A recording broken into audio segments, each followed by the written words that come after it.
Good. That's the hard part about right now too, and we kind of talked about this a little bit too. It's the fact that, like, I don't feel like there's been any sort of standard for what everyone, well, let me correct myself. There is a standard of what people who were advised to do. However, not everyone felt the same way or did the same things. So now that we're all trying to, like, slowly creep out the curtains and like see what's going on, everyone's at a different point right now, which I think is the hardest part, not even just jujitsu, but like just in general, man, being like a human being trying to figure out like what to do next. Welcome to the show.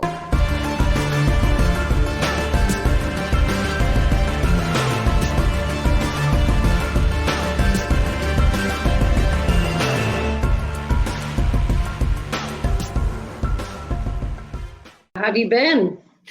I've been all right. How about yourself? Been all right, trying to get back in the groove. We were messaging and talking about the other day, and just trying to get back to some sort of, I hate the term normalcy nowadays. You know what I mean? How people are like, we gotta get back to normal, or we gotta get back to the way things were. I'm like, I just wanna figure out what I'm doing. I just want to know what is now. I'm not worried about Thank you. normal. I just want to know. The new normal. My husband hates that when people are always like, oh, the new normal. No, just we're pressing forward. History has been made. Continue moving.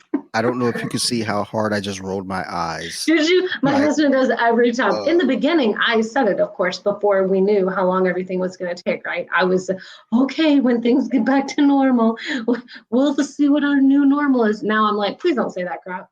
Don't say that. It's a stupid phrase. Doesn't make any sense. No. Anytime I hear it, I'm just like, like the new normal has been going on for the past year. Like, oh my God, it feels like longer. Yeah, well, it depends. Some places were not locking down, but some places were going into precaution. Yeah. When they were supposed to. Oh, I said that. Oh. Well, like our gym, we had just moved in to a new location. Oh yeah, I remember you saying that. Yeah. And then we moved in January 2nd, 3rd, and a month later, it just all the wheels fell off because of everything. And it's been very bizarre now trying to come back, because we opened back up in July, but we had restrictions. And even with that, people, I wasn't going in. I think I went into a handful of classes. Yeah. And I was training privately with one of my teammates because we're both similar in the idea that we don't go out anywhere. We're not social butterflies. So I think that's the hard part about right now too. And we kind of talked about this a little bit too. It's the fact that, like, I don't feel like there's been any sort of standard for what everyone, well, let me correct myself.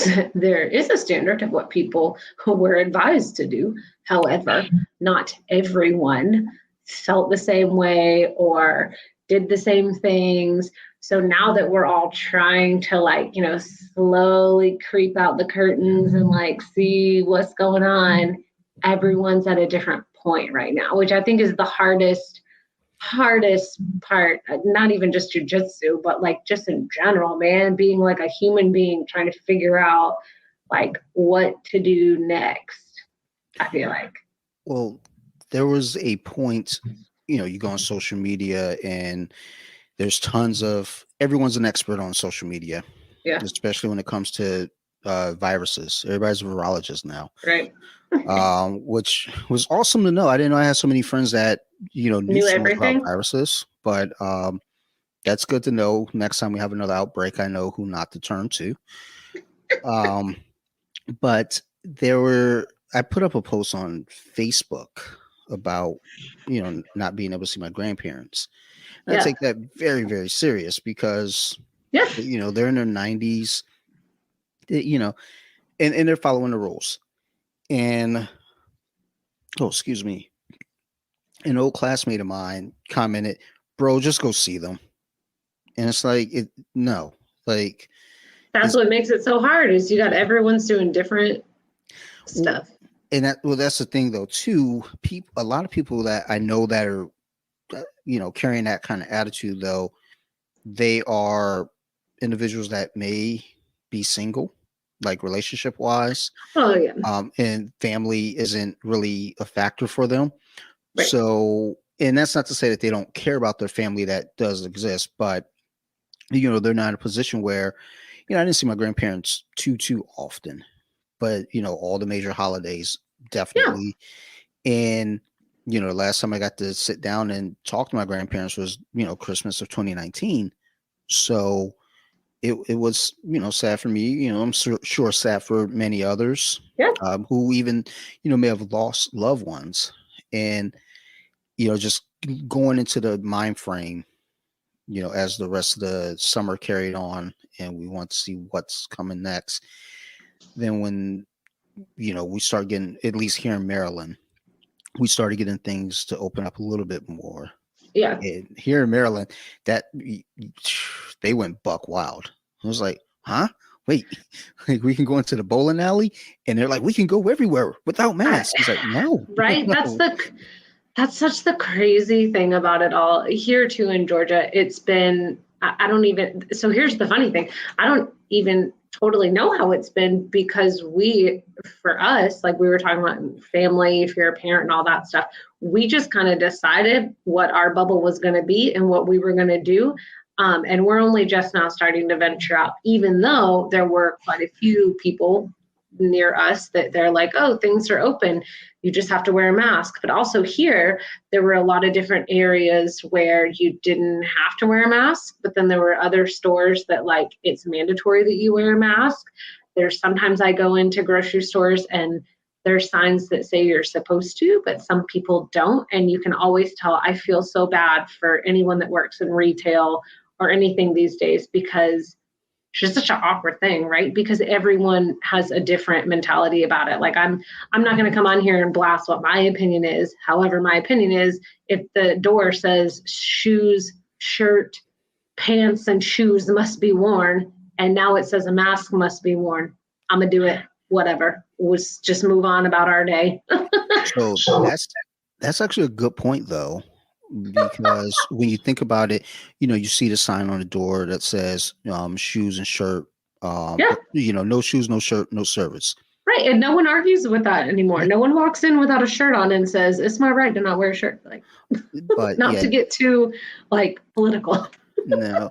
Um, at my job, it's retail, but they listed it as real estate, Right. to keep us open. And initially, what I enjoyed about it was we got to continue to earn, but the Yeah. doors were locked, so no one could come into the building. Yeah. And anyone that needed help, they just called the number on the door, and we assist them the best we can. And it's funny how many people don't read signs on the door, which No. that leads to an incident today as well. As I'm on lunch break, and I have the sign on there that clearly says I'm on lunch break. And a lady's like tapping on the door, yanking on the door. And it's like, dude, that sign isn't invisible. Right. Read But it. but when it came to people having to call, people are upset about that. They I had one guy, I worked a different property that's not my normal one. He comes in yelling at me because they were doing some other construction at the property. And I was offering to help him.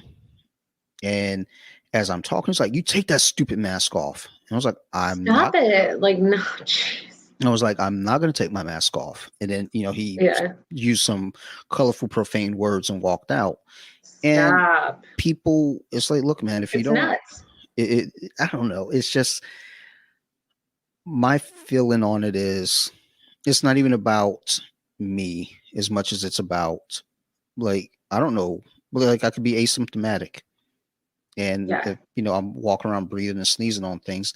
Not that that's what I was doing before COVID anyway. Well, right, but knowledge is power. So now you know that it could be a thing. So you know what? I'm going to put this piece of cloth over my face, and at the end of the day, maybe it helped, maybe it didn't. Whatever, it doesn't hurt anybody. I'm going to be honest. I'm kind of enjoying the mask because Right?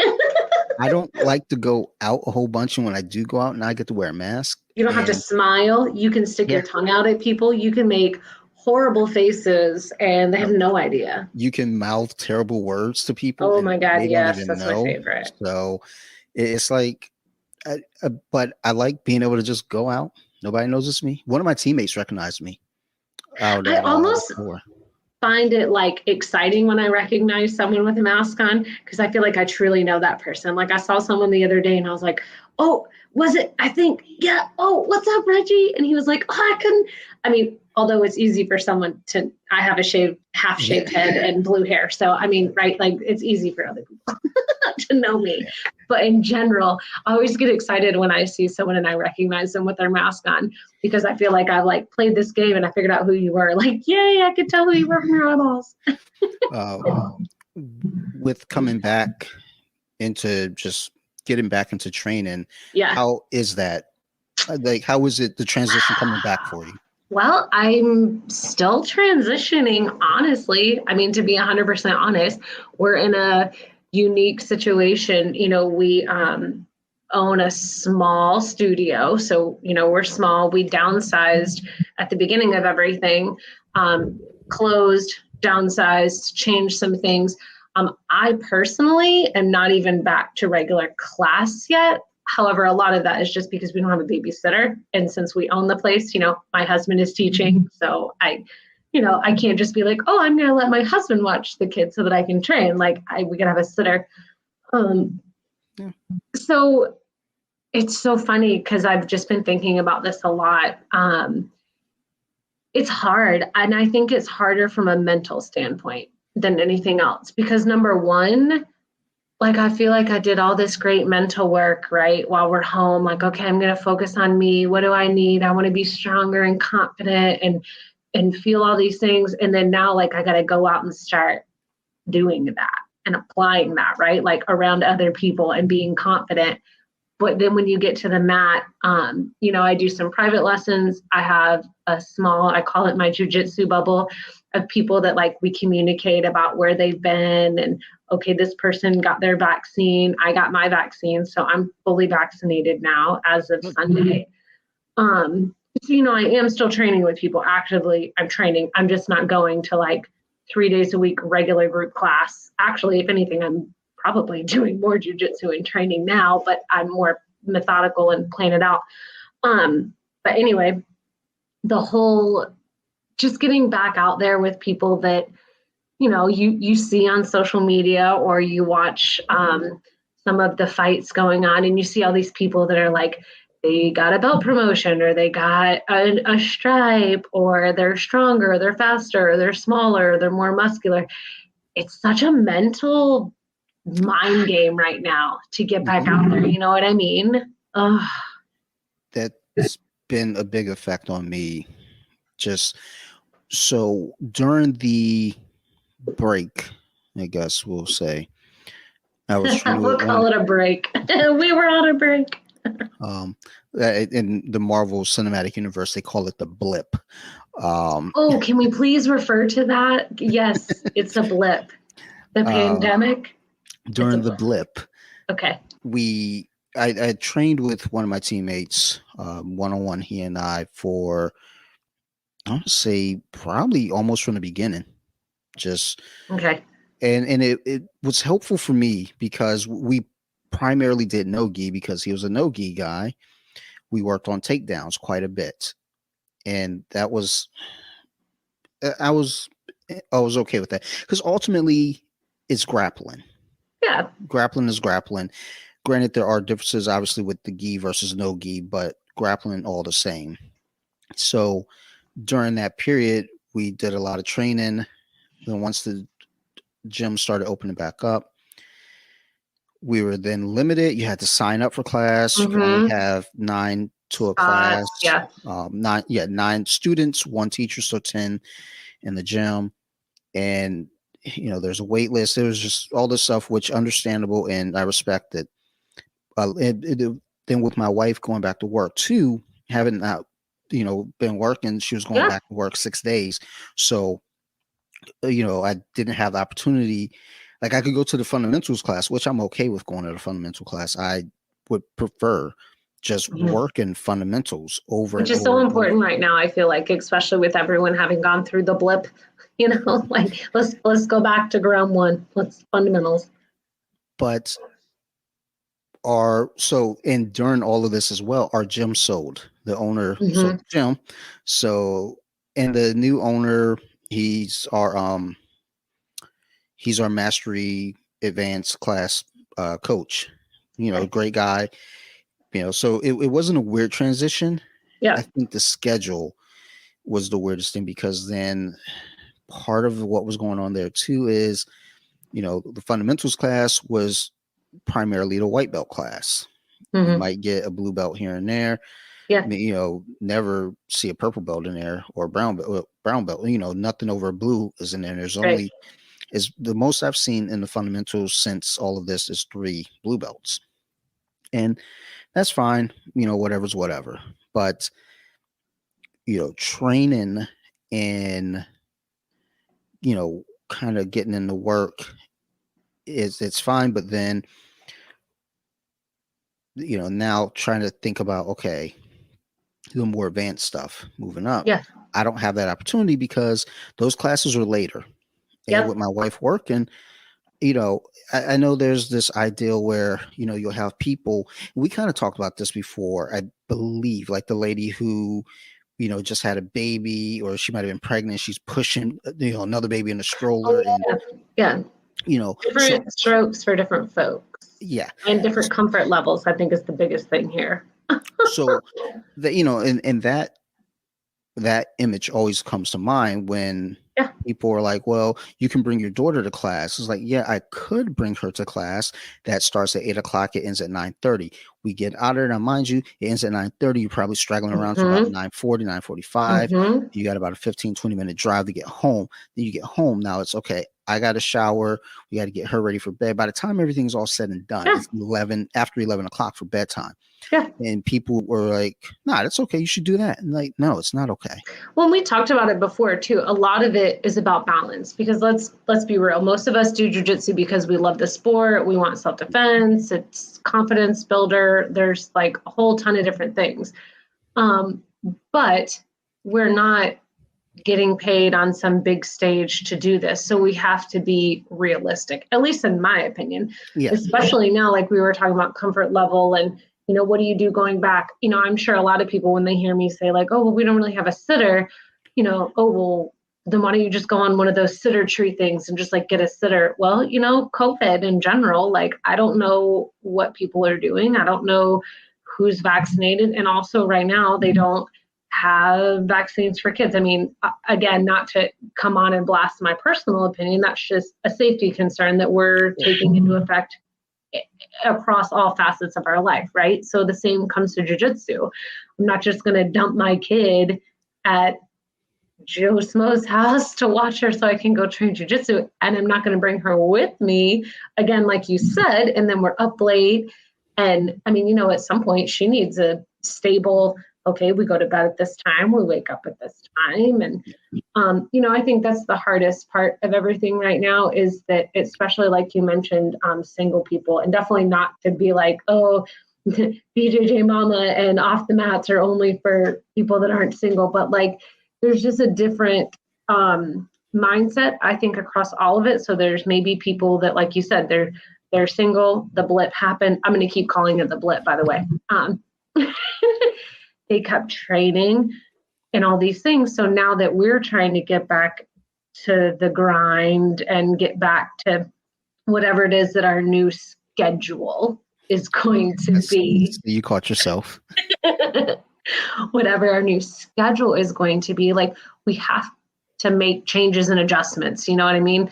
Like, we're only just now talking about going back to the gym for weightlifting. And even there, I have friends that I keep in touch with, very dear friends. I hold no judgment of what other people do with whatever it is they choose to do. Okay.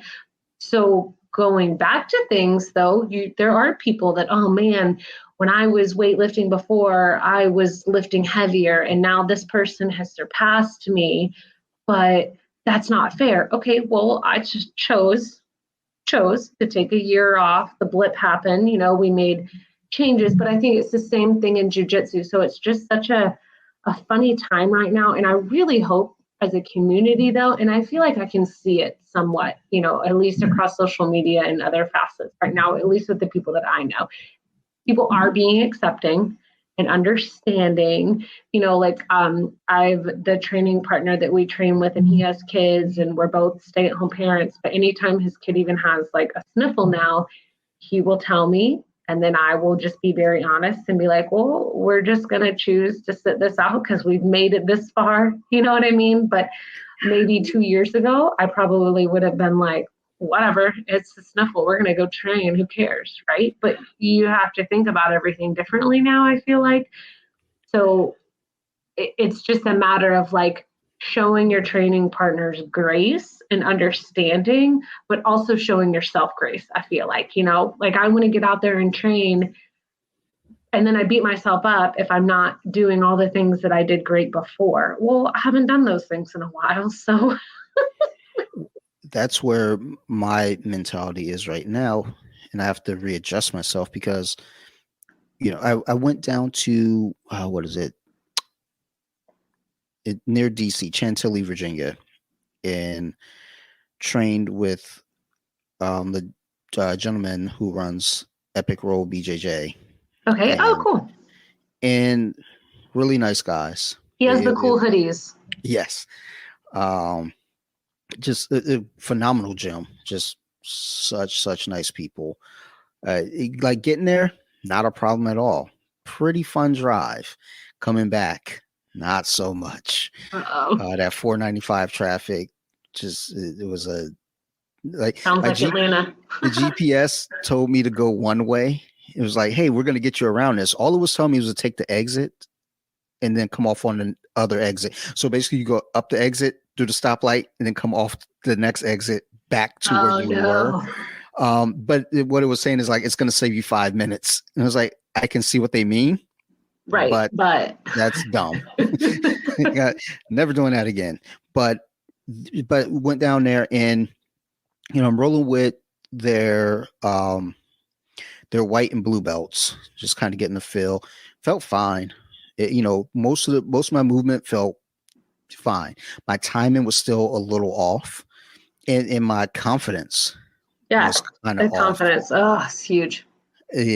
Things that I know that I'm good at, I was just hesitant to do.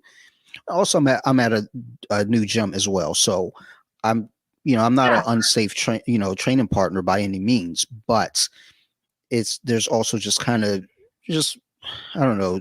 You just want to be respectful. In many regards. You got to get in a groove. So eventually, it was open mat. So, we all start out in a gi. Then eventually we all switched to no gi. Once we hit no gi, I was already burnt out and I'm not good at no gi. Like as I'm rolling with people the entire time, I just kept thinking, dude, I'm your restaurant right now. Don't do this to me. Don't disrespect me like this. I'm your guest and you treat me as a restaurant. But it was kind of a wake up call to me to remind myself, like, you need to get out there and get challenged. And unfortunately, the way that my gym schedules work out, it doesn't work with my work schedule and life schedule for my gym. So we went from being an Ivy League MMA, that was the original name of it, to Crazy 88 MMA, which there are now 3 Crazy 88 MMAs in Maryland. Okay. Elk Ridge, Maryland, Owens Mills, Maryland, and now Serenna Park, which is our location. I've gone over to Elk Ridge and I've trained. I'm going to go there tomorrow, even though when this comes out, it won't be tomorrow. Right. No. It's okay. 2 weeks. But the point is, I've gone over there and I've trained with them, and I know they have some flexibility with their schedules though too for their advanced class, but still doesn't jive with my schedule as far as weekends Yeah. and daytime goes because of work. So it becomes frustrating for myself knowing, and I was talking with a teammate the other night about this as well, that I know what I need to do. I just can't get to it because Oh yeah. it's just not available. And I don't want to go to coach and be like, "Hey man, like what's up? Like can we get some of those advanced classes, Yeah. maybe on a Friday at 7, something like that." Because I know he coaches those, so it's really based off of his schedule. Right. But I am aware, just coming back, things aren't going to be how they were before Yeah. COVID. And in one of my teammates, when I did get to one of the advanced classes, and it was kind of that welcome back Dante. Everybody's excited, Dante's back, which felt nice. I was like, dude, that's really Yeah. cool. You guys like me, and everybody's like, I want to roll with Dante. Wait, you guys don't seem to like me so much right now. Why are Right. you doing this to I me? had got it out for you. But one of the guys, he says to me, because I kept pushing myself, like I didn't take a break at all. Like I Yeah. stayed in there with everyone. I went with him twice, and we call him the Viking. He's a monster of a human. I went with him twice, and I was kind of beating myself up afterward. And he pulls me to the side. I was like, "Dude, you have to remember, you were the Dante that was coming here 3-4 nights a week Yeah. last year, and right Yes. now you haven't trained like this in 8 months." And So having to remember that was kind of tough, but now it's stuck in my head, and I have to now yeah. pull myself out of that. You have to remind yourself of that. And I think too, it's so funny. I had a similar situation, Julia, I heard you guys recorded recently. I Due need out to go next week. listen. I was about to say it's not out yet, but I mean, I got the scoop. I got the inside scoop. It's We coming chatted. very soon. Right. I can't wait. But it's actually funny because she was, when I go back and I think about like that first time that I got back into jujitsu, obviously other than with my husband, because I will be open and admit I did have the luxury of having a little more mat time, obviously, because we own the place. However, because we were shut down, I couldn't go for a while. I mean, if we're shut down, people can't see us like in there training and rolling and all that kind of stuff. But it was so funny because the first time I went to roll with her, oh my God, I was terrified.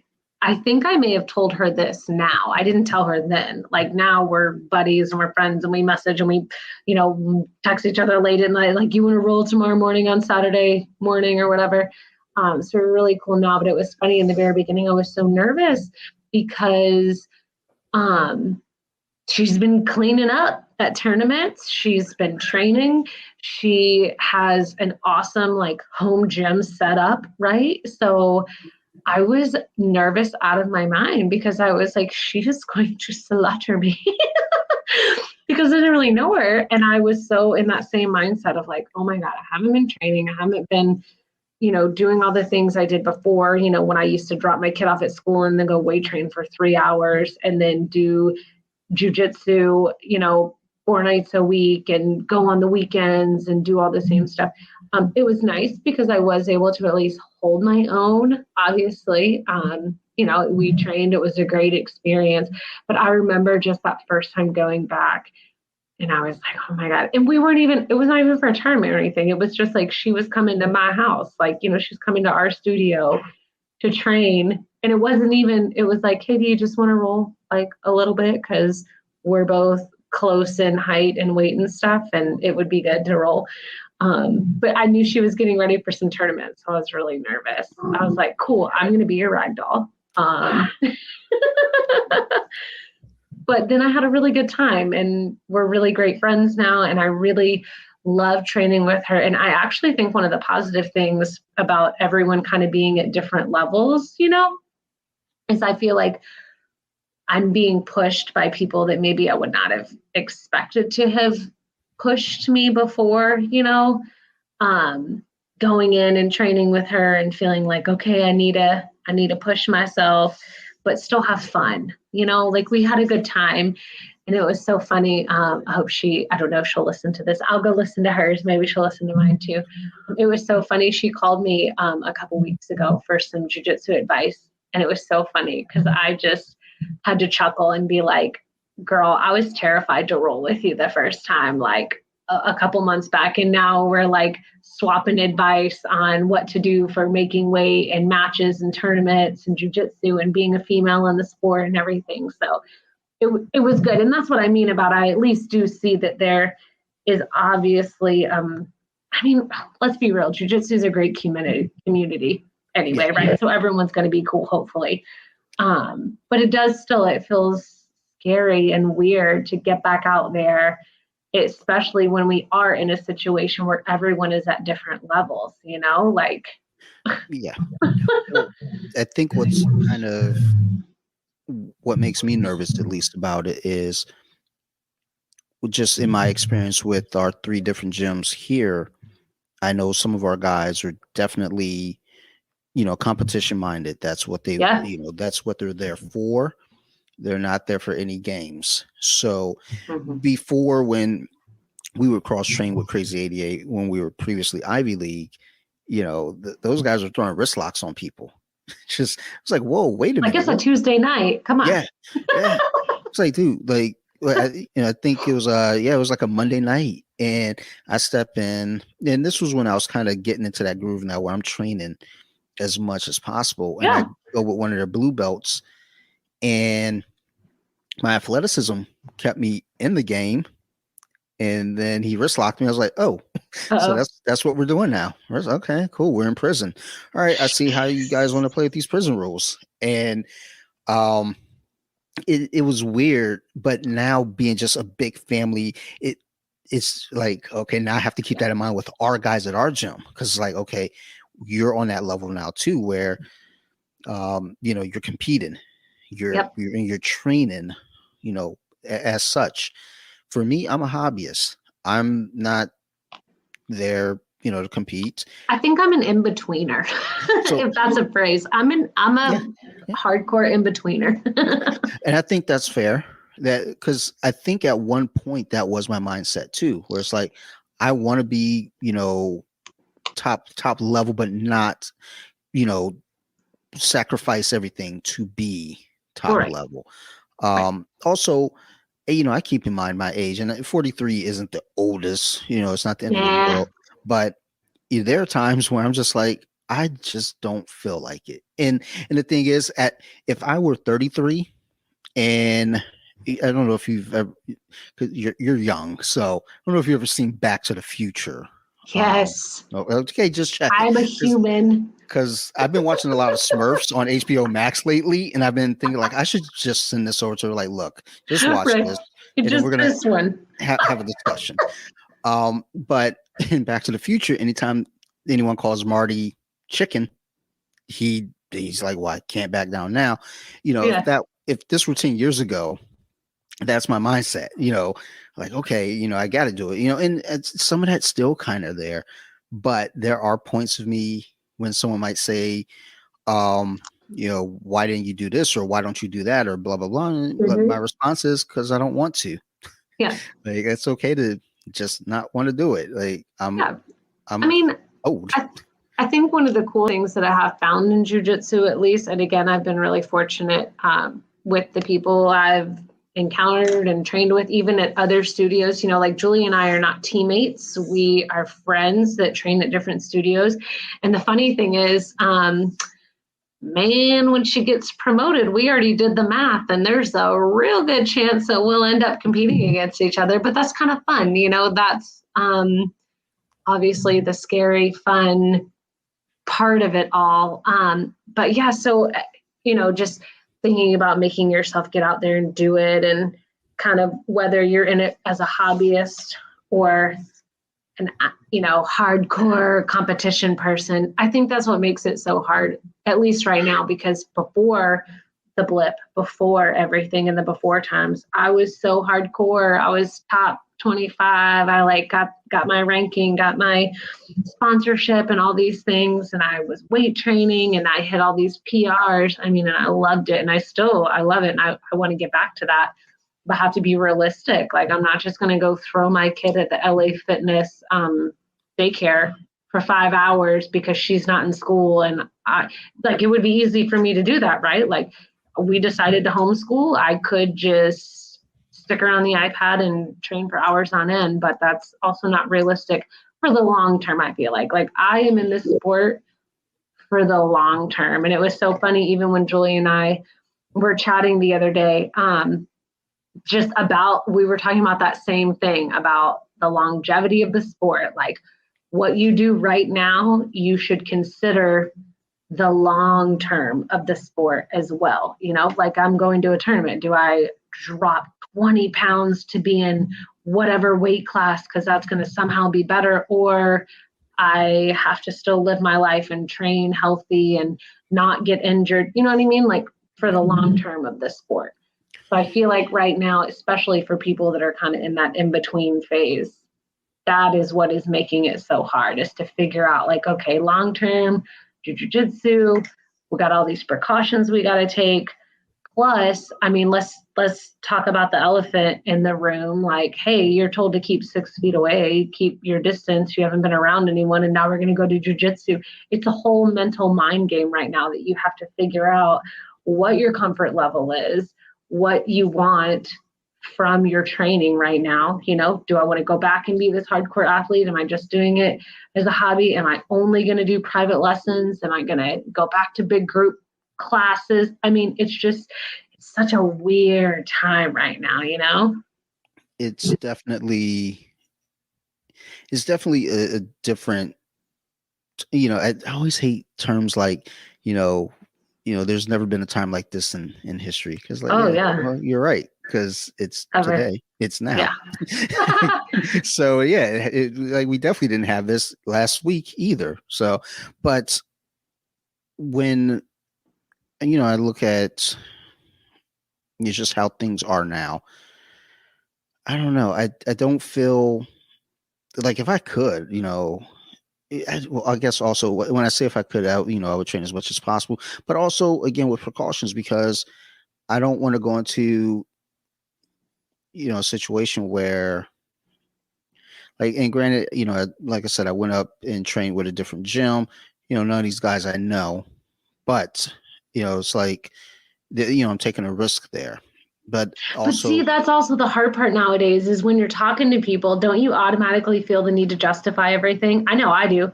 Because people are like, well, we noticed you're training again. I'm like, yeah, but it's with my tight circle and they're vaccinated. And, like, it's just a whole weird, icky, weird thing, right? When you try to talk about it.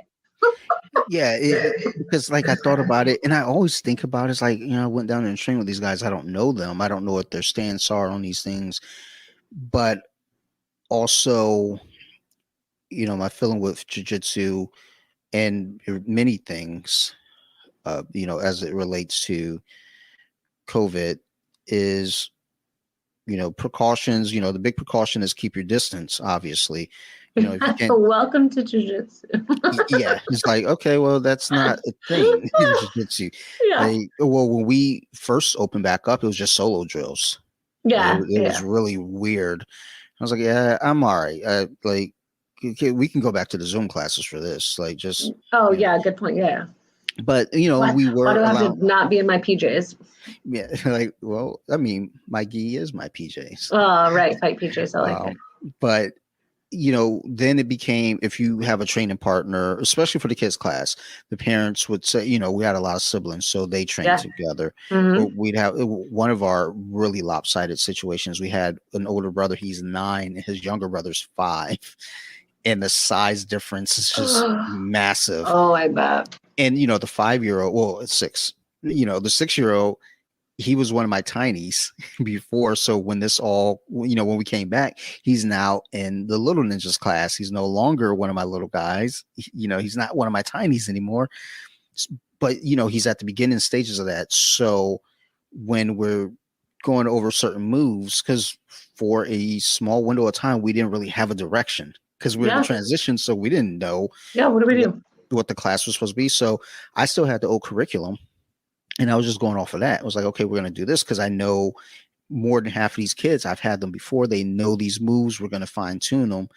Yeah. And the younger brother, you can just see the younger and the older brother. And like, I always have to keep an eye on them because it's like, hey, I know what you do as siblings at home. That's not here. But But for the adult classes, we didn't necessarily have that luxury so much. So it did become a game of trust, which Yeah. most of the classes that I was in, my one teammate that I was training with solo, he was there. We agreed, like, hey, we'll both show up for this class and we'll Yeah. train together. And you drill together, you roll at the end together. We Yeah. don't switch off to anyone else. But, you know, thinking about, training elsewhere, Yeah. it is kind of weird in that way, where again, you're putting a lot of trust into these people, but then also in my mind too, I'm putting, even without COVID, I'm putting trust in you because I hope your Yeah. mats are clean. I hope your gi is clean. I hope no one's walking around with staph, Right. Oh, So definitely. And it's I similar. think too, and I know this phrase has been thrown around a lot too. It's a lot about calculated risk, like there's such a high chance, obviously, again, not to try to get into all the statistics, because I'm sure there's some mathematician or scientist out there who knows way more than me, but I hope they're listening to my podcast. That would make right? I bet that's they are, credit. right? Worldwide. Come on now, all the smarty pants people. Um, you know, it's calculated risk. We got our vaccines and we're still being cautious. We're not going to run out and go do everything, but jujitsu is important to us at the end of the day. It's important to our family. It's a passion of ours, that we have our own studio. We are so blessed to have been able to downsize. And the funny thing is, I think in a way it was a little bit a blessing in disguise, because we're able to be so much more tight knit now, and our students are so great. I mean, hopefully they listen to this and they hear all the nice things I'm saying about them. A lot of them take it very seriously. So we've had some, I think we talked about this last time. One of our guys, he messaged us on a Sunday night and he was like, hey, I had to travel for work. So just to be safe, I'm not going to come in for 2 weeks. Didn't want you guys to think I was ghosting you. I'm just trying to be cautious. So the nice thing is, because we downsized, we're able to be, I mean, in my opinion, even a little more comfortable when we are there, because I know small group of people. I know that everyone's being cautious. Everyone takes it seriously. A lot of them work from home. Like, we're so lucky. And then too, because it's, our home away from home, I'm able to also connect with other people offline and say, okay, well, do you want to meet me at 10 a.m. on a Wednesday because I'm a stay-at-home mom and you've got the availability. Like, so in that respect, I feel like I have been able to immerse myself more in jujitsu actually than I did before. I just have to be a little more thoughtful about it. But in a way, we've talked about mental health a lot before.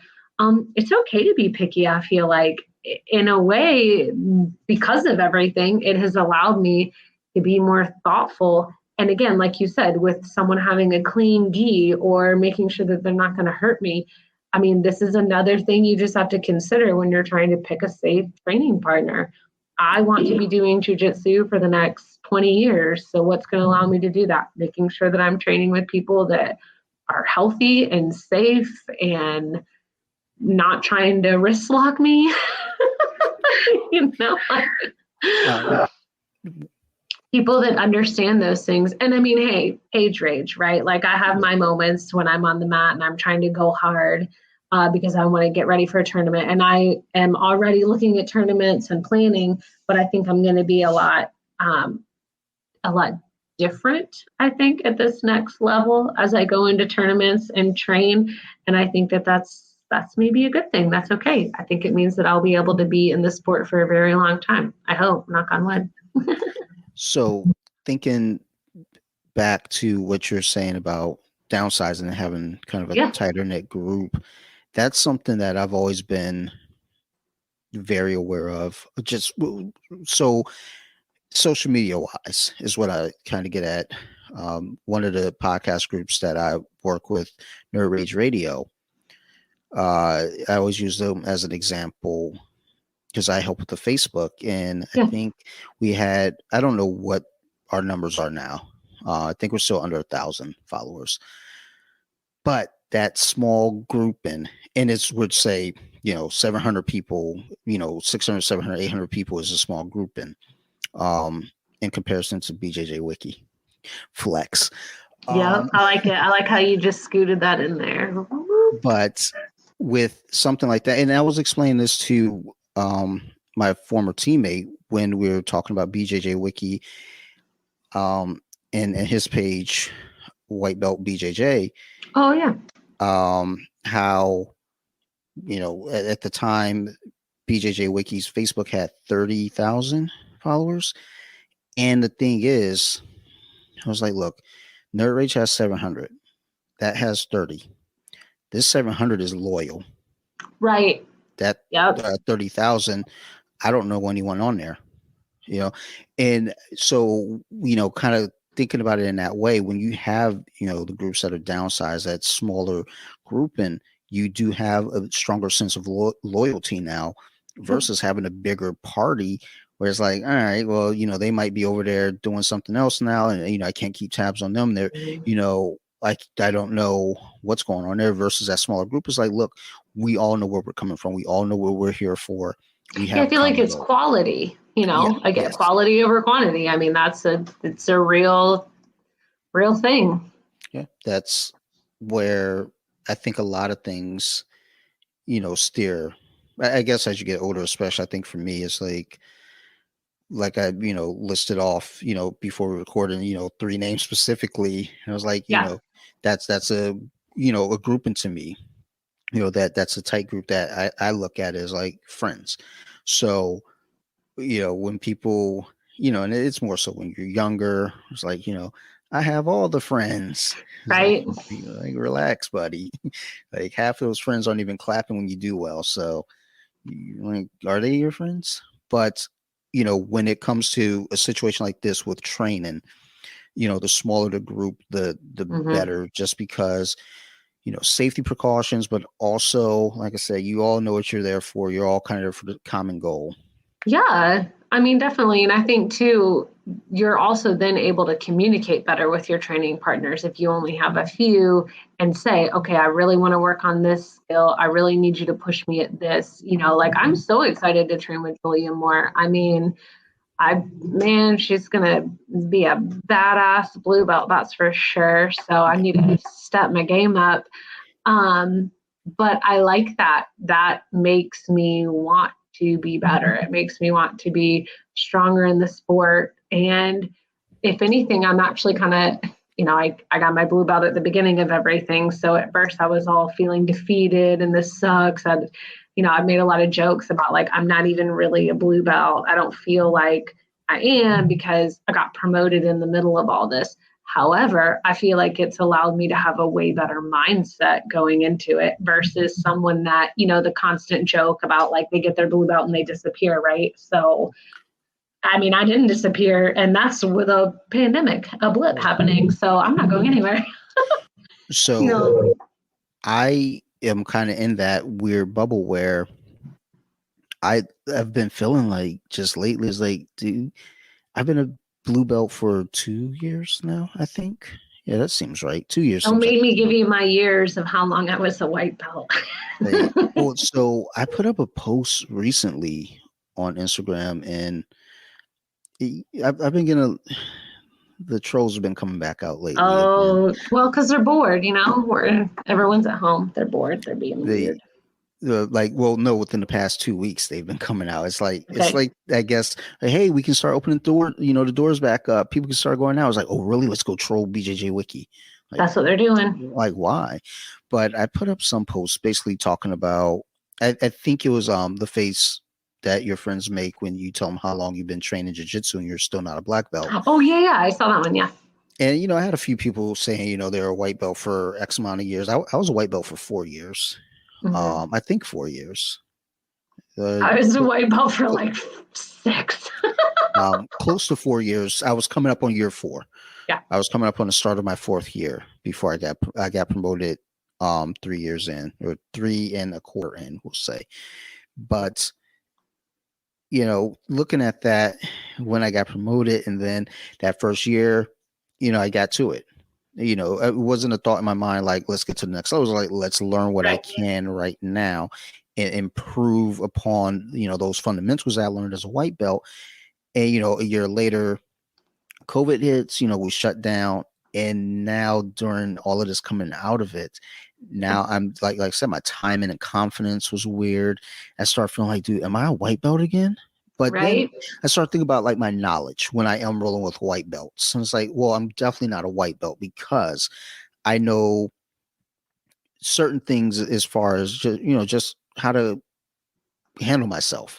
Whereas, you get a lot of white belts who haven't trained even, anything. You get your white belts that are wrestlers or white belts that, do judo, but it's like, yeah, you're not really a white belt. You're wearing a Oh, right. white belt Yeah. It's now, but few and far. Yeah. like in 2 weeks, you're going to have a blue belt because you have the knowledge. We just have to, pinpoint where it's, directed at. But, I also went through a mental space where I was like, it wasn't so much like, do I want to quit as much as it's like, what am I doing with this? Like, what's Yeah. next for me? And then I had to, just sit down with myself, and I was thinking, it's like, as many jokes as we make about the blue belt that quits, it's like, I don't want to be that guy. And it's not because of the Yeah. jokes, but it's because a lot of stuff that I've always done as a kid, I've kind of gotten to a certain point and was like, okay, I think I know enough, and then quit. And jiu-jitsu especially is that activity, that sport, that hobby that you get to blue belt and you don't know shit. Oh, It's yeah. like, I feel like it just prepares you for all the stuff you need to do. Like, yes. you learn the basics, and then the rest of it is, there's always the saying, a black belt is just a white belt that didn't quit. You learn all the basics and fundamentals, and then now you got to spend 10 years perfecting them, being able to recall them, being able to put them together in other flow patterns. I mean, yeah, I feel like once you get a blue belt, that belt is like, okay, you're ready for jujitsu now. Yes. Well, and that's what, when everyone asked me after I got promoted to blue belt, I was like, what's it feel like being a blue belt? I was like, it doesn't really feel any different. I'm still just really a Yeah. white belt, just my belt is a different color. And also, I'm no better than anyone else in here because Yeah. I still need to learn. I Just feel like like you. also a blue belt is a little bit, and not to, although I can say this because I'm a blue belt, right? So hopefully don't offend anyone. It's like you're a safer white belt, right? Yeah, that's very accurate. I A little know bit. whenever we would get new students, coach would immediately have me work with them. Yeah. He was like, I know you're safe. I know you can take them through the basics and the fundamentals without having to do a forward roll and breaking their neck, Yes. because it's surprising how many adults can't do a somersault I know. or a cartwheel. I mean, a cartwheel is more a little scarier than a somersault, but we've had people come in. It was like, okay, do a forward roll, and they're like, oh, what? And I showed them. They're like, Yeah. no, I can't do that. Like, how old are you? I'm 26. Huh, that's weird. Have you played sports? No. Huh, okay, that makes a little sense, but still, I mean, did you do somersaults as a kid? Right. So, but yeah, I mean, that makes sense. So, we're just basically a safer white belt, I mean, and essentially.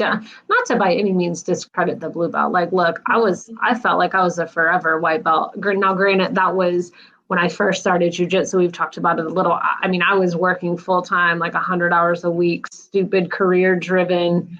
Not that it's stupid to be career driven, not to offend you.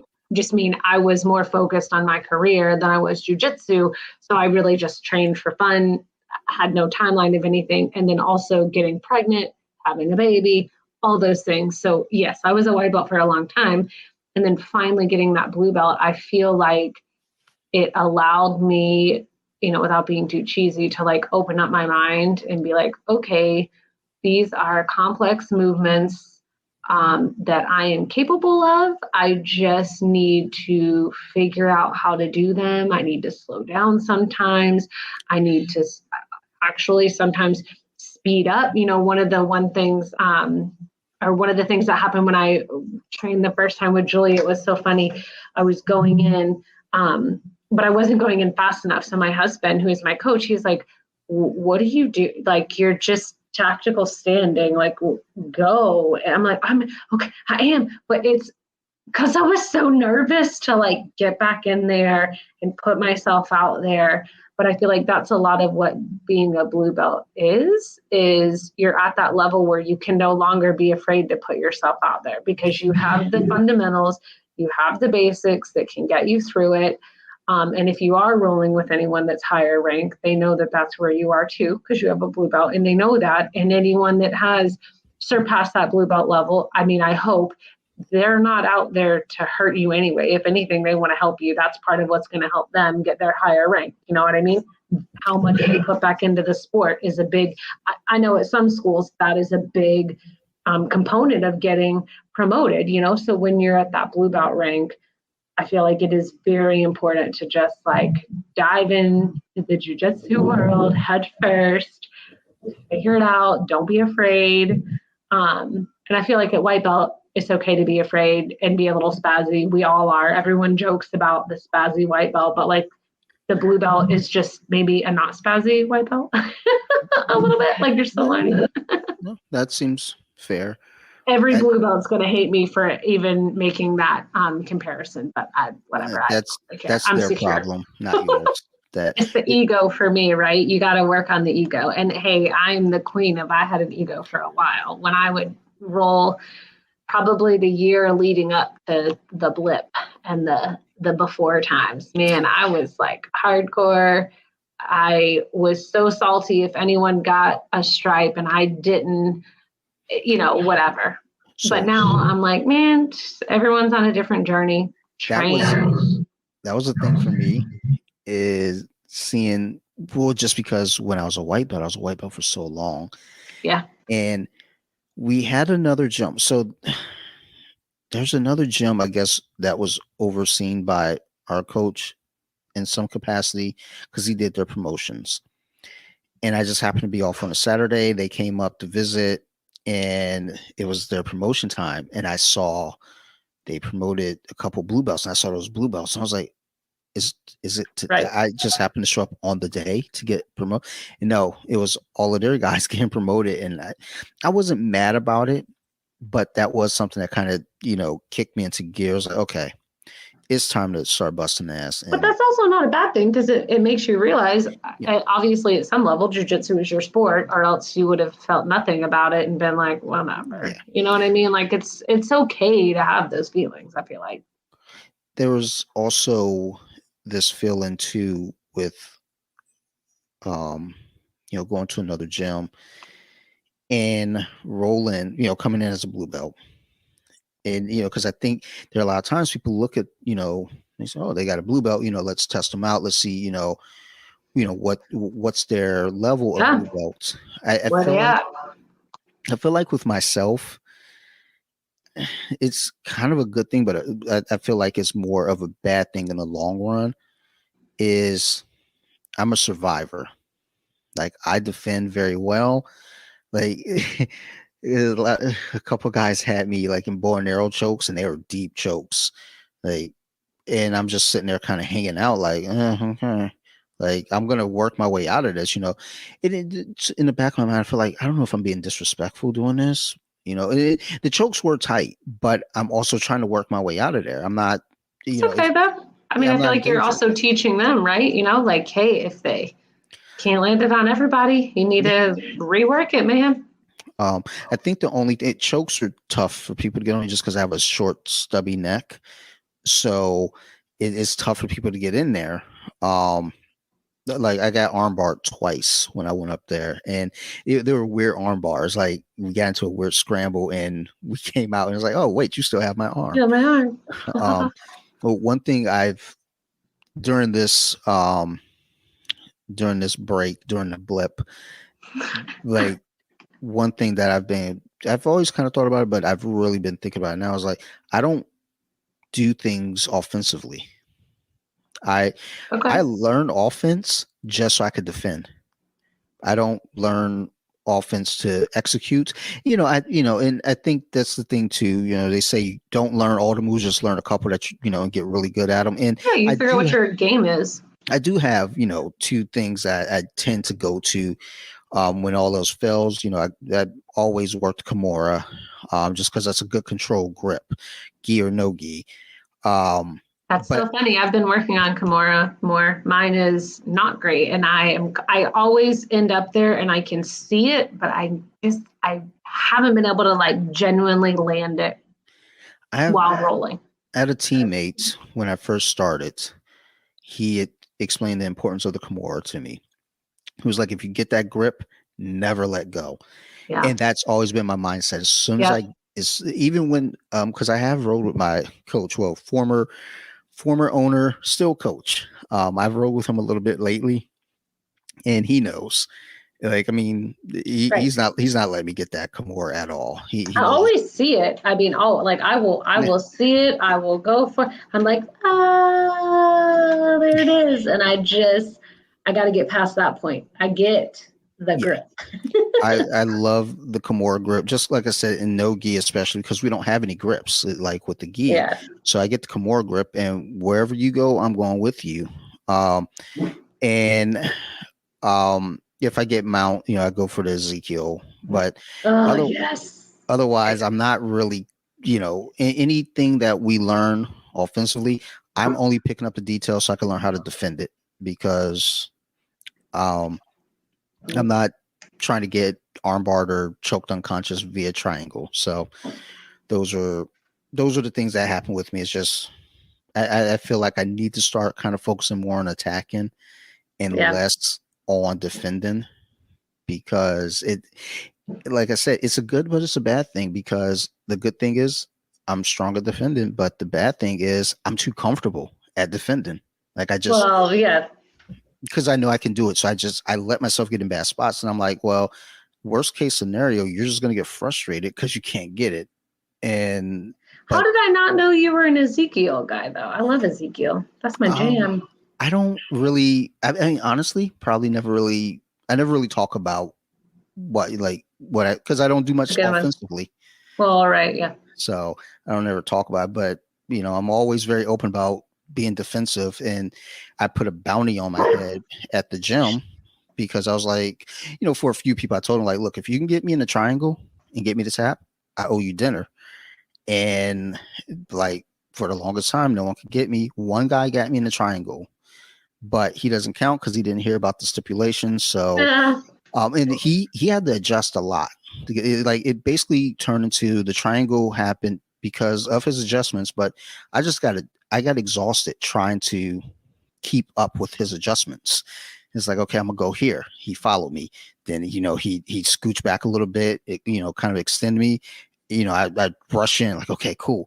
Then he get my arm. I'll move my arm. He's like, okay, now I'm gonna readjust. Let me grab my shin, make this tighter. And he was working on that triangle for maybe a minute and a half. Just that's constant. good, though. I feel like a lot of times half the problem is we give up a position too quickly. So you would be an ideal training partner to make someone, okay, you got there. You gotta keep trying.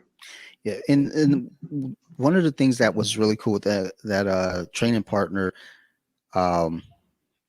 he has a gas tank that just never stops. I remember we would roll after class, and I don't have the best cardio. I'm just stubborn, or maybe dumb, but I just keep going. And there was one time we could see he was getting tired, and when I saw it, I was like, oh, he does get tired. So I pushed harder, and but then he had to spare. So he then, upped his movement a little bit, and it was a fun roll. Shortly after he landed that triangle on me, I think maybe a month later, he got promoted to purple belt. So that's one of those things in my mind too, where I'm like, well, you know what? He was good. Yeah, he earned it. He's definitely a great training partner, a great grappler. So I can't wait until we can get our morning classes back at our gym and train with him again, because he was always very informative too. He had just a lot of knowledge and just a great guy. But I think the biggest thing going back, especially as we see those people like that got promoted or got whatever, just having an open mind and being confident in our jujitsu. You know what I mean? Like, I have to let go of the ego coming back to the mats because I cannot expect. And honestly, it actually doesn't have as much to do with, oh, someone was single and they chose to train all the time or anything. It's just a matter of life, honestly. You know, I mean, hey, I'm a mom, we're a business owner. The world changed, so I don't have access like I used to. I mean, that could have happened regardless of a blip or pandemic or whatever. It could have just been a life circumstance that happened. You know what I mean? And then you are away from the mats, you come back to the mats, and you can't come back and have some unrealistic expectation. I mean, I did for a minute. Like I said, I, was so nervous to train with anyone else because I was like, oh my God, I was good and now I'm not. But that doesn't matter, I don't think, when you're getting back into training and you're acknowledging that you are coming back to continue.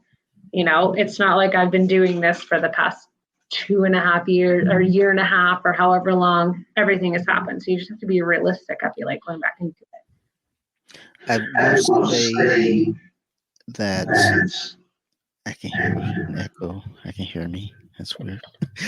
I will say so it does it when I first start talking back up, Oh. and then it goes away. It's creepy. It's like, Dante, is that you? Well, I don't hear one on my end. I tried to send you a note, but I don't even know how this StreamYard works. I don't know if you saw it. Okay. Don't know. Hold on. It does. Let's see Okay. here. Show. Maybe. Oh, ooh, I don't know what that is. Okay, hide. Now that we're veterans podcasting together, right?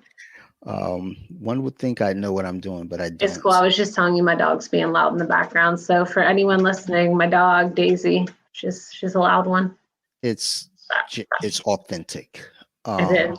I will say that there are times when I think about all this too, and I say, with COVID happening and shutting us down, that I use that as kind of a reasoning for me. But I think even prior to that, the schedule at our gym had changed up a little bit, so that really threw me for a loop. Just because when we moved to the new location, the schedule changed, and it really threw me for a loop. And I think mentally that, because I'm a creature of habit, so I'm used to Monday, Wednesday classes in the gi at 7:00, and I think there was one class in there that was no gi. It was no gi on Mondays after gi class, and then wrestling after gi on Wednesdays. And then I think Friday we had a no gi class. So, you're used to this schedule, and then it changes. And me, I'm very much a child. So with that change, I threw a mental temper tantrum. And it was like, well, I don't want to do this. I don't like the schedule now because it's dumb. It's no fun anymore. But in reality, it wasn't even that much of a change. It's just it went from Monday to Tuesday, from Wednesday to Thursday.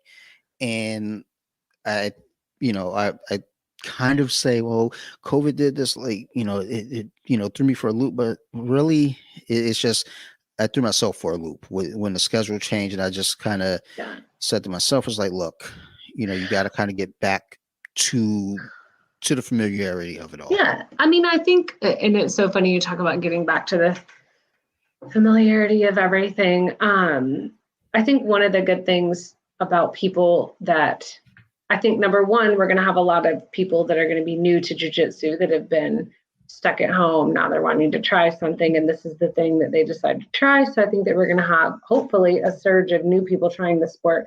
But then also I think we're going to have people that come back with like a renewed love for the sport. I hope at least those people, those of us that stopped training, that weren't training as hard, weren't able to, regardless of the reasons, job, finance, relationship, children, whatever, it doesn't matter. Like the whole world was changed regardless of your reasons why. So I think that's, going to be the plus. And then just kind of getting back on track with what your goals are, I think, is the big thing. I made a lot of mental health goals during, all of this. So now this is my opportunity to put things in action, right? Like, okay, I got to be confident and get back on the mat. And then one of the things I'm doing, it seems so silly, is I've started getting up early to walk my dog. The reason I've been getting up early to walk the dog is because I'm getting ready to start back with the gym membership. So I'm going to start getting back, getting up early. That'll be the only time I'm a mom, like that I can go to the gym and weight train and stuff. So just, making those incremental changes to get the outcome that you want. I mean, a couple of weeks ago, we had figured out that we were going to get our vaccines and kind of making our plans of like what we are going to do and what we're still going to be cautious about. We're going to start weight training again. So I decided then, like, okay, do I wait until the night before that I've decided I'm going to magically make myself wake up at 6 a.m. to go weight train that I haven't done in like a year and a half? Or do I start making changes now that are going to help me down the road? And I think it's the same thing with the jiu-jitsu. Maybe you weren't able to train as much, but you got to make incremental changes to try to get the outcome that you want down the road. So for me, I walk my dog now so that in a month or so, now I'm in a good habit and I'm going to get up and go weight train. Although the funny thing is, now that I've connected with so many different people, I actually have a friend that lives just down the road and he has a garage gym. And he was like, I'll just get you a key fob and you can use my garage gym. I mean, he's like ex-CrossFit guy. So I may not even have to end up going to the regular LA Fitness, but just in general, making those little changes, I feel like are what are going to kind of help us get through, and realizing that it's not going to be the same. I think that's the biggest takeaway, right? It's not everybody. If you're listening, it is not going to be the same. And if it is the same for you, then praise Jesus, hallelujah, you found some secret sauce and like your jujitsu is fantastic, right? I mean, that's my soapbox. I think that's I think that's something that should be just kind of a considered overarching thing for the past year and everything, is that it's not going to be the same for everyone. Yeah. Like where you left off and where you're coming back to, everyone's different in that regard.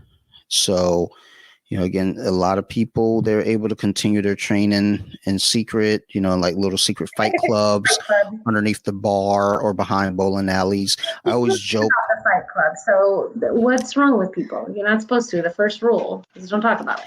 Hey, I'm just saying, I've seen some stuff on Instagram and they broke the rules. I always joke because our gym is behind a bowling alley. So I always tell people like, hey, you can meet me behind the bowling alley. We can do this. Wondering if they're like, oh, really? Like, no, like go to the gym. You're a weirdo. I don't want to like fight you behind Applebee's. Applebee's seems like the kind of place where people would get into fights behind. Like, that just seems like the kind of place that, it's like, hey, like, you want to go to Applebee's? Yeah, sure. Let's get some riblets and then let's go out back and fight. So I don't know. I just always have these weird thoughts about Applebee's. Does Applebee's still exist? I'm gonna have to look that up. I know there's a few out here. There's like 2 that I know of. But there's a lot of Chili's too, which I feel like is the same thing. Yeah, the Chili's and Applebee's are the same things. TGI, right? TGI Fridays. Yeah, TGI Friday. Like they're all in that category. I feel like if you have a gift card to one, you should be able to take it to any of them. Because I have an Applebee's gift card. I don't know if it's still any good. I've had it for 3 years. I got it at work. I think it's for $25, but there are no Applebee's around. And I don't want to give it to someone for Christmas because if there's no Applebee's around, that's just like me handing off my junk to someone else. Plus, what if I run into one? The potato skins on the menu, they're all the same, right? I think all of those restaurants have the same like menu. Yeah, you get your mozzarella sticks, you get 6 of them, you get your potato skins, you get your loaded baked potato, you get your wings, the overpriced wings, all the same things on all the same menus. So if you got an Applebee's gift card, take it to TGI Fridays. I'm sure they'll cash it in. Take it to Chili's, they'll cash it in. Take it to Sizzler. I know there has to be a Sizzler somewhere out there. So, but yeah, ultimately, everyone's coming back different. Everybody ended different. Everybody's coming back different. You can't judge your progress or lack thereof on, what someone else is doing. And I say lack thereof because I know that I'm definitely in that category when it comes to it. And it's not based off comparing to someone else. It's based off of looking at the opportunities that I did have to train and opportunities I passed up on. I did get some opportunities to train and I took those, but there are other opportunities that I just, kind of passed on because it's like, again, you just don't know with people. So, I mean, I had a few opportunities for some tournaments early on, and I had to look at some of their guidelines and rules and safety precautions and just make a decision that it was still in the new phase of everything, right? Like we didn't know, oh my God, flesh-eating bacteria, right? Like we had no idea. So I passed on quite a few in the beginning just because I was like, again, I'm a mom, all these other things that go into effect. It's not just there's a tournament, I'm going to do it. And I feel like too now what I'm running into, and again, mental game, I got to get over it too. I don't have all the answers. I'm looking at tournaments now and I'm a new blue belt and I haven't competed as a blue belt yet. So that's the hard part too, is it's like, oh man, I want to get back out there on the big competition mat. I would love to get my feet wet in some of the smaller tournaments as a blue belt. However, at least as far as I can tell, IBJJF is doing a pretty good job of, keeping things in check and temperature and no spectators and all that kind of stuff. So if I'm going to do it, it's going to probably have to be a big IBJJF one first. So that was going to be a question. I didn't know if you knew or not, if they're allowing spectators.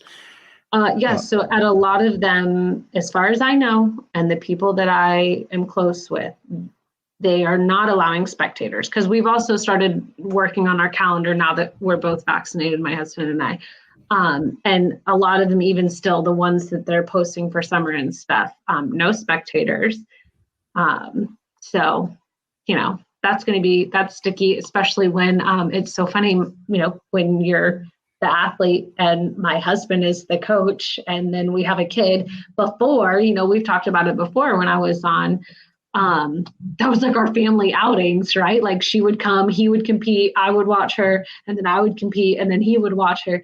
And our dynamic has changed a little bit. But so there is IBJJF taking place in Detroit. I know Julia and I were just talking about that actually. One of my teammates, he came up to me Thursday night? Because he knows I'm from Detroit, and every chance that he gets, he has something dirty to say about Detroit every time. So he needs to go listen to the recent episode. Well, now it's not recent because by the time this comes out, but a couple weeks back, I had a couple friends on from Detroit, and we got into towards the end of the podcast. Like it became very passionate. Like, look, man, I love my city, and I hate that we're joking. It is like I listened back to it. I was like, dude, I'm surprised I didn't cry. Like that, I was starting to really get serious. But he comes up to me, a teammate. He goes, "Hey, Detroit Open's coming up. I think I might sign up and go. You trying to go with me?" I was like, it'd be nice to go back. You see the area again, but and didn't matter. It sold out quick. Yeah. Which is kind of a shocker for Detroit. It's like, why are people signing up to go to Detroit so quick? Relax. Because there's not a whole lot of other tournaments, so they're doing what they can get. That's what I think, at least from the people I know. Damn, but it's Detroit. Right, of all places. It's like, I know you know jiu-jitsu, but they know guns. So relax. You will get robbed. No, but just again, joking. I love my city. It would have been nice to, possibly have gone up there, but since there are no spectators, it would have been kind of a wasted trip for me because I'm, couldn't compete. So there's that. And also, that's the thing too in my head, just not competed at blue belt. That's I'm nervous about that. Just that idea. It was like, I would love to get like a couple small tournaments under my belt, do a couple but I feel like, honestly, I'm okay with that. I think that's a good challenge that I need, especially with my husband being my primary coach. we do have some other coaches at the school and stuff, but obviously since it's our studio and everything, he's the main person I train with. I'm gonna have to like put my big girl gi pants on and go to some stuff by myself, which I admire the athletes that do that. But I like having he's there on the side and my daughter's there cheering for me. Like I love all that stuff, and I think that's going to be a big shift in competition now. You're not gonna be able to have that.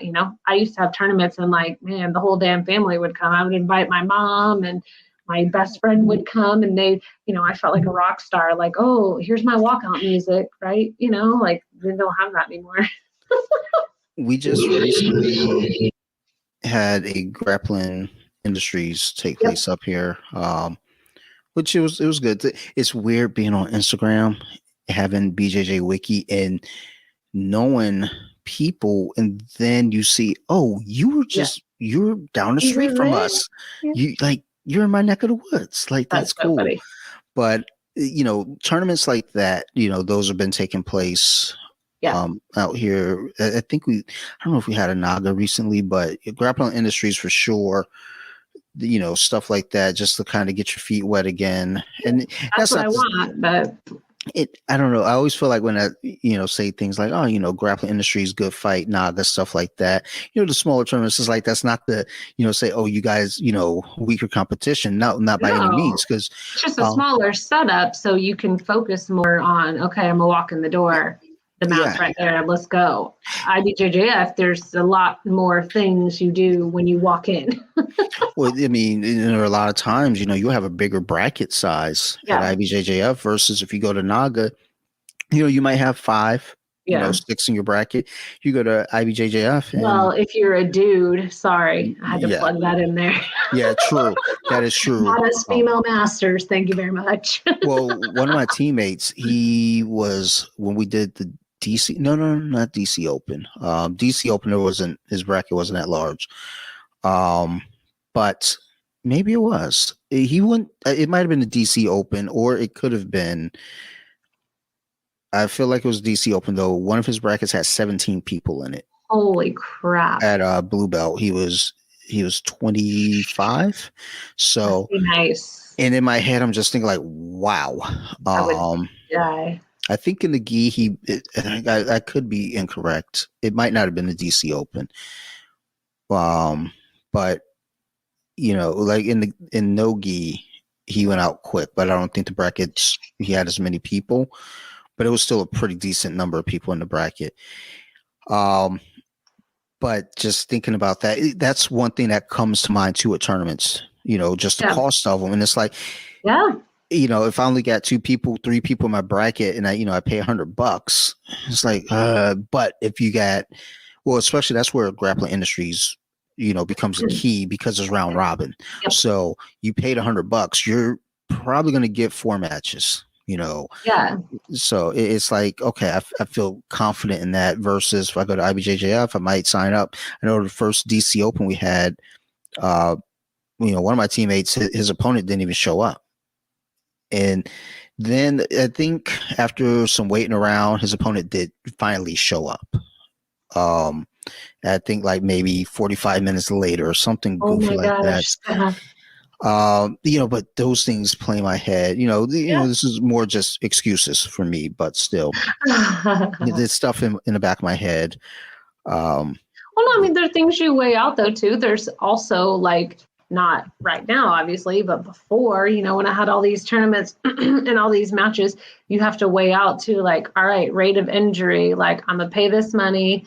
And then you also have these other tournaments and you have to kind of figure out, at least if you're going for your ranking with IBJJF and your more points for this, or if you get burst or how many people are in the bracket. I mean, I think once you start really diving into it, I mean, it's a whole math, mental, like plan it out. So I think the smaller tournaments, there's nothing wrong with them, but they're awesome, I think, to go do first and figure out also too, to figure out your game plan. I mean, at least for me as a blue belt, I mean, I guess I'm not still a new blue belt because I've had it for a while, but I'll be a new competing blue belt. And it'd be nice to kind of figure out my game plan.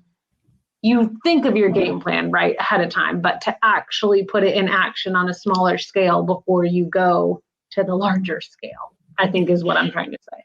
Yeah.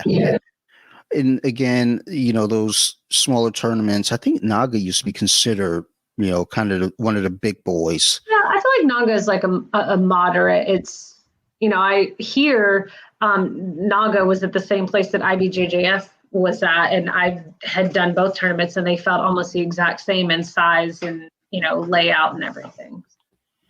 I'm not sure because, I'm late in the game with just getting into the jiu-jitsu world, but if I remember correctly reading, like Naga was one of like the first, like American, like tournaments in the US. I would believe that. And then, everything under that, was like, again, grappling industries, good fight, things like that. New breed. Yep. And again, that's Copa, not the American Grappling Industries, Copa. I'm trying to remember all of them. Trying to think there's quite a few, and that's again not the knock any of those other tournaments saying they aren't. I think they're important, especially if you are trying to compete at a larger scale. You need to go do those other tournaments. And I mean, also because we're talking about the fees. Come on, man, you pay the big IBJJF fees you want to make sure you're going in there ready. Yeah, exactly. It's like you can do a tournament where they're like, look, man, it's $70 to do this. And, that's just that. So I had a tournament one time. I feel like maybe it was Copa. Maybe it was Copa. And also it is obviously a little different for us ladies. We don't get quite the number of matches, especially if we weigh more than 105 pounds, because the weight brackets are a little different for females. But anyway, I digress. I'm not salty. I had done Copa, and I remember I was a white belt, and I had been there like all day waiting, right? They had said, yes, you're going to have a match. And one of the refs comes over, and they finally pull me aside. I mean, this was like one of the guys, it was the ref and whoever was running the big event. He was like, okay, listen, here's the deal. If you want a match, you're going to have to fight this blue belt over here because she's the only other female that's doing gi. And I was like, okay, all right, okay, I can do that. And then my only option for no gi, because I was doing gi and no gi, was whatever the highest check mark of beginner, expert, XX expert, right? I think one of them was a brown belt and one was a purple belt, and I was a white belt, and they were like, well, these are your options. And I was like, I'm gonna take that little blue belt match and then go home and call it a night. Whether I win or lose, I am not trying to do a no-gi match against a brown belt just so that I can have a match. But that's what I feel like. And again, maybe it is a little different for females, but that's what I mean about you to kind of think out your game plan and what you're going to do and what could happen at these tournaments and stuff. One of my teammates, she at a Naga competition, that's what she encountered. She had to, she was a blue belt, and she ended up going against a higher ranked purple belt in a match. And what was really scary, so my teammate, she's had knee surgery, and that purple belt jumped guard. Oh. And everybody just gasped. She was fine, but it was like, oh my Lord. But, I've seen, those brackets just get really squirrely for the females. Yeah. And my first tournament with the new breed, I'm pretty certain that just from my age bracket, there was no one else there. So they threw me into another grouping. I think because it's weird because I was 39. So I was still in that 30 to 39 bracket. So I was probably going against 30-year-olds, which, whatever's whatever. But I don't think the weight was accurate because the guy I went against first, I'm pretty certain was 185. They just, no, he wasn't 185. I'm certain of it. The guy that I went against in the finals, probably, because I think it was between 174 and 180. 170 something and 184.9. He was probably in that bracket on the lower end. I was definitely on the higher end because I had to jump on the treadmill that morning to make sure that I was under. And even going in, because the gym or the arena is 8 minutes from my house. So, I rushed up there to weigh in that morning, and I jumped on the treadmill. My scale said I was 186. And I was like, well, look, man, we just moving up. So I get there, and the guy asked me to weigh in, and I had on my shoes. He goes, you want to kick your shoes off unless you want to move up a division? I was like, I mean, I'm already there. Anyway. So I just took my jacket off, took my shoes off, emptied my pockets. I get on the scale, right? And I made it. I was like, wow, this work. Then I was like, maybe my scale's off because I weighed myself, just in my shorts and a t-shirt at home, and I was 186. And I was like, like I'm not, or no, I was 185, like in the mid range, and I had to be 184.9 at the most. I was like, this isn't gonna go over well, but I don't think it mattered because I think there's no one in my bracket anyway. And they just said, hey, you're going to go with these guys. That's the nice thing I think, though, about the smaller tournaments is you, at least in some of them, you don't get like immediately just qualified. They're like, all right, let's see where we can put you. Go. Yeah. They're just like, look, buddy, you paid your money. Yeah, go like, out come here, here. have a good time. Yeah, exactly. It's so funny. Naga, I have this Naga hoodie. It was so funny. I was telling Zach when I ordered my new hoodie, I was like, I really need a new one. So I have this old ancient Naga hoodie from like the first tournament that I did. But I just love it. It's my favorite because it was such a fun experience. And like got my first hoodie, it says Naga fighter. Like I feel like a badass. I'm not, I feel all hard when I wear it and I'm working out with my hood pulled up, but whatever. So all my t-shirts from the gym, I don't know that I ever paid for any of them. Somehow, some way, coach always gave me a t-shirt, and one of the shirts was a Ivy League boxing club, and I love that shirt because first off, it has the Maryland flag on it, and if you know anything about Maryland, we love our flag. Like we put that flag on anything and everything. I'm surprised I haven't put it on any of these mugs yet. That's funny. I'll probably do it tonight. Do it. Put it on the inside so that when you're done drinking your coffee, someone's like, what? Yeah, they were like, get done drinking. It's like, is there a Maryland flag at the bottom of my mug? You should please do that. But I always would wear that shirt. And yeah, there was just like, I felt different wearing that shirt because first off, the Maryland flag, but it said boxing club. And it was like, I couldn't box to save my life. Yeah. But I was always like, are you kidding me? The side of my hoodie, the arm says fighter on one side and it says like Naga fighter on the front. Like when I wear it at the gym, dudes are always like, oh, I'm going to talk to her. I'm like, no, I got my hood up. Don't mess with me. I'm a fighter. I'll kill you. Like, no, not really. Like I'm joking. Well, that's funny because whenever people see me, with jiu-jitsu stuff on, or, people know that I train, people always make, silly joking comments like, oh, like, no, he'll kill everybody. And it was like, dude, I'm probably the safest person in here. Which is what I think is so funny because I get the same thing. Like I used to have a group of friends and we would go out and do stuff, like we're a bunch of girls, we're doing stuff. They would always be like, oh my God, I feel so safe because Paige is here. She's our bodyguard person. I'm like, y'all, have you ever seen grappling? Like if someone's got a gun, like I can't jujitsu that. What? I'm not the bodyguard. I'm a nice cuddly one. I want to hug. I want to fight hugs with everybody. And then we tap and we go get margaritas after. Like that's not angry. Don't make me the bodyguard. I've said to my cousin in the past, like I've had like a few family members always say, oh, you do martial arts, you do jiu-jitsu, cool. Well, what if I have a gun? I'm like, well, do you have a gun on you right now? No. All right. Then I'll choke you. Then you're gonna get your ass beat.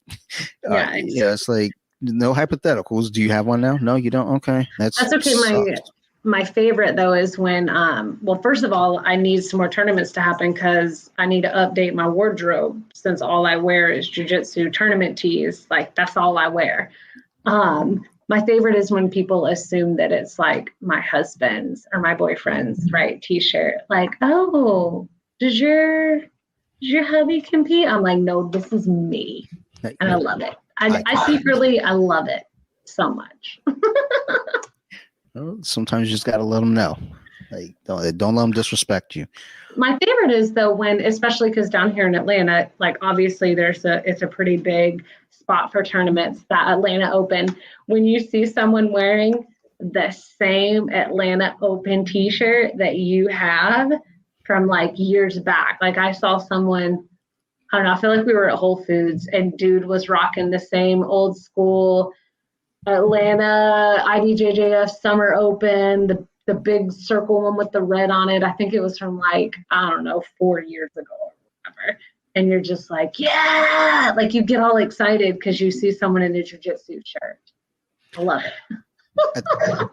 I think we've only had our first DC Open was 4 years ago. Actually, what's today? I think 4 years ago to the day. Or at least no. 4 years ago, the 8th. The 8th was 4 years ago was the first DC Open. And then I think that was 2 days, and then the next year was 2 days, then it shrunk down to 1 day, and then COVID. So was it maybe because I've gone to 2 of them at least as a spectator, and then the third one would have been last year. So and I haven't seen any news about a DC Open, but I feel kind of like, look, if Detroit gets to have a IBJJF, DC should get one, dude, because I mean, come on, Detroit. I mean, when's the last time they made the playoffs in anything? That's depressing. Anyhow, so I thought I had a question just to kind of bug you because I was trying to. Well, I can't because I didn't write any notes down because I was like, I'm gonna like pick a pop culture question to like just like. But you always give me. You always think you've got a good one, and then I'm like, no. Yeah, well, exactly. That's just my whole thing now. I just look for like crappy pop culture questions from like the early 90s, late 80s that you wouldn't have any response to. And I was like, just prove another point. When I was a toddler. When I was a toddler. But otherwise, we have been chatting for quite a bit here because as we know, once we get on here, we can talk for. I was joking with a buddy earlier today because I'm going to record with him soon, and he was joking because I asked him, "Hey, you want to record your podcast after mine?" Nice. Because we're probably going to be talking for about 3 hours. Yeah. And he was like, "Nah, we'll just do a 6-hour podcast on yours. I got to break the record somehow." I was like, "Okay, well, that'll get edited down to 5, and then cut up into 5 episodes from there." Oh my gosh, I would talk longer. It's just, man, the kid and the dog, and I'm tired. And I think, what am I gonna do? I think I'm gonna hit the rower tomorrow. I was supposed to work out today, but honestly, I was like, you know what? I need to be able to have energy to talk in this little podcast later. And I was tired as all get out, but it's okay. Well, I appreciate that. And honestly, like, I'm glad you messaged and, want to, discuss this topic because it had been something I was thinking about. I just didn't really think like, hey, let me bring, because whenever I bring guests on, I don't necessarily have a specific topic most of the time. So it's usually like, hey, you want to be a guest? Yeah. What do you want to talk about? I don't know. Well, I always message you mostly because I'm a stay-at-home mom and I have these topics that come to my head and I'm like, I don't have anyone to talk about these things with. Let me hit up BJJ Wiki and tell him I want to talk about them. So I will say this. You are now the record holder for appearances. For now, Marilyn Phil will be on an episode probably in 3 or 4 weeks. So you'll be tied again. So then I need a plan. Okay, I'm going to hit you up. I'm going to think of topics now. They're going to come to me like tomorrow, man. I feel like my wife has been on 3 episodes. All right, I'm okay to hold second place to your wife. That's all right. I'm okay with that. But any of the other normal people out there? I'm starting to like try to think through who's been on multiple times. I think it's only been you, my wife, Marilyn Phil, Matt Savage, That's and then I guess I just had in town recently. They've been on twice each. So nope, you're ahead. So but before we get out of here, anything you want to shout out? Flex Pro Meals. I mean, I got to do my little plug-in for my Flex Pro Meals. They've helped me stay sane and at a healthy, manageable weight during COVID and a pandemic, even though, life happens. Yeah, I think that's my plug-in Flex Pro Meals, discount code BJJMama20. They rock. And I just realized you always ask me if I have a plug-in and I never say like, go check me out on Instagram, but go check me out on Instagram. I'm all about family, jujitsu. I don't know. I'm trying to think. What am I all about? You follow me. I'm all about positive vibes, empowerment, empowering women, and anyone that just feels like they need to pick me up, right? Like love yourself, love your sport, and be a good human. So follow BJJ Mama and eat Flex Pro Meals. Discount code BJJ Mama 20. That's all I got. Actually, one thing that I did see the other day is another meme account. He also has shirts and merchandise, and he had a shirt that said BJJ Mama. Oh, you tagged me in it. I saw it. Oh, it made me so happy. When I saw it, I was like excited, but then I was like mad because like, why did I not think to do that? He beat me to it. I mean, I've seen the like BJJ mom or like jujitsu mom. Yeah. Although I have to say my only qualm, a lot of those are the shirts that are like the moms that don't train that wear them at tournaments for their kids. I want one that says like BJJ mama because I'm a jujitsu mom that fights, or something that alludes to like because I do jujitsu, not because I support jujitsu. I'll do it.